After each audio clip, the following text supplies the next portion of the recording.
So today we're going to make a next day Sicilian bread where you form the dough one day, you put it in the refrigerator, and then the next day you bake it off. So to make Sicilian bread, you need to start with durum flour. And durum flour is semolina, but it's a finer grind of semolina. And if you look at durum flour, it's very yellow looking, as opposed to just an unbleached all-purpose flour. So it's a finer grind. And this is what Sicilian bread is made from. So to do it, we want to start with some yeast and water, of course. So about a half a cup of warm water, about 115 degrees, in a bowl. And then we want a teaspoon of active dry yeast. So sprinkle a teaspoon of yeast in the water and just let that dissolve. And we want a half a cup of that durum flour. So here's a half a cup of flour. I'm going to mix that in. And we're going to let this ferment for about 20 minutes or so. This is really going to help the flavor of the finished bread. So mix it up so it's all well mixed together. And the first place I ever had Sicilian bread was in Regagliali, actually, a wine estate, where I watched a bread maker there by the name of Carmelo make lots of Sicilian bread. And he made it every week. So we're going to cover this and let that go. 20 minutes later, we have that fermented dough right here in our mixer. And now all we have to do is add additional flour, some salt, and water to create a dough. This is a very simple recipe. So you want about 3½ cups total. So I'm going to add the flour in. I've already pre-measured my flour here, so you want to make sure that you measure correctly. And if you're not using a scale, you are lightly sprinkling your flour into your measuring cup and then sweeping it off so that you have an exact measurement. So let's put most of that in with some salt. I'll put the rest in a little later. And turn this on. And let's get this going. And now we're going to add some water. How much water this is going to take, I don't know. It's all in the feel. So I'm going to add a little bit more flour. Turn that down a little bit. There's all my flour, and now I can add water. Again, the water is warm. And if you're using a stand mixer like this, start on low speed first. And then you can gradually increase to higher speed. What you want to achieve here is a ball of dough that's going to hang around that hook, your dough hook. And it's starting to come nicely. So I'm going to let that go and let the machine really work this so that it's working the gluten. Then you can stop the machine. You can also do this in a food processor. You want to stop the machine and feel the dough. Does it feel tacky? Is it sticking to your hands? If it is, you may need to add a little bit more flour. And I like my doughs a little bit on the slack side, meaning sticky. So I'm going to take this out now. Just give it a couple more turns. And you see how it's just hanging around that hook. It's moved away from the sides of the bowl. Increase that speed just a couple more times. So that's really working the flour into the liquid. All right. And it has this really nice yellow look to it. So we take it off that blade. Take this blade dough hook off and get rid of that.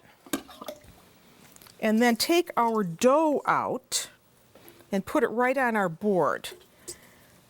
Very tacky. We get a little bit of flour, sprinkle it on our board, and then with a bench knife, you can lift and turn the dough.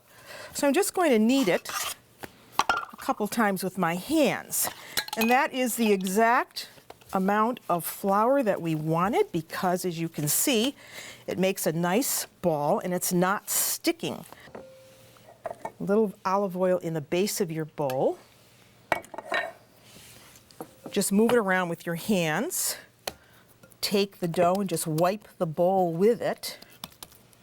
And then you want to cover this with some plastic wrap. And you're going to let this dough rise at room temperature until it's double in size.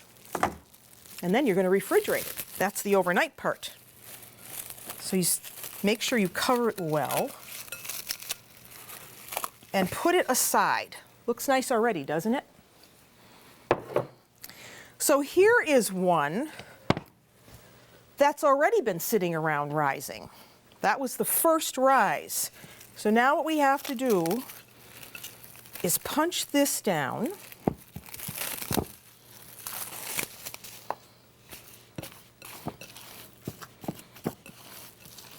It's nice and soft.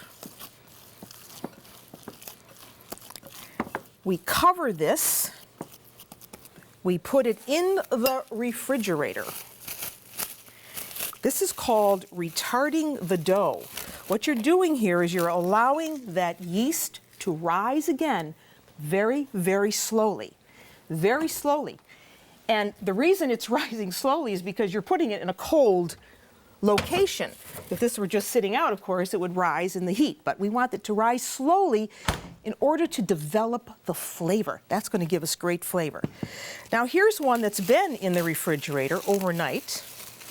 So now we can take this out, and you can see a lot of the little bubbles on the top, the holes, and it smells very fermenty and yeasty. That's where the flavor is going to come from. So now we can punch this down again. Punch it down again. At this point it's cold, but it's going to rise again. So you punch it down, you take it back out onto your board. And now we want to add a little bit more flour here. And just work this. Just knead it. And because it's cold, it'll be easy for you to knead it. Knead it until it's nice and soft. Oh, a couple turns. And you know, when I was in Sicily watching Carmelo make this, he told me that every week he made it for his landowner who owned the farm that he lived on. And in aristocracy days in Sicily, this is how payment came to people who worked on big estates. They were paid in some of the products that they made, and bread was one of them. All right, so there we have our ball of dough. Now we want to put this on a peel to rise. So we want to give it a nice shape. So if you just pull it towards you, using your hands, just pull it towards you, you can get that nice tight shape, that nice ball shape, by just squeezing it towards you as you go. Beautiful. Here we have a peel because we're going to be cooking this bread on a stone, and I've got a pizza stone in my oven that's been preheated to 450 degrees because when Carmelo made this, he made it in a wood-fired oven that was 650 degrees. So we take our ball of dough, we place it on the peel, and we cover it.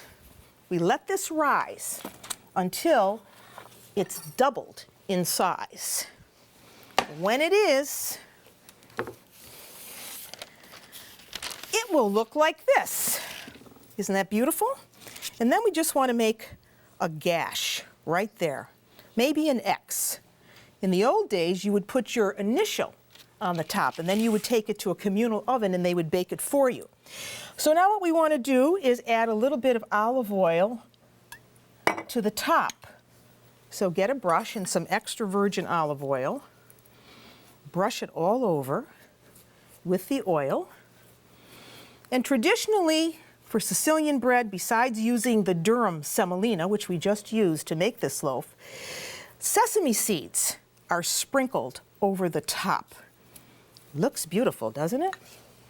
Here are sesame seeds. We want to give that a nice coating of the seeds. This bread is now ready for the oven. Remember, we've got that stone preheated, and in it goes.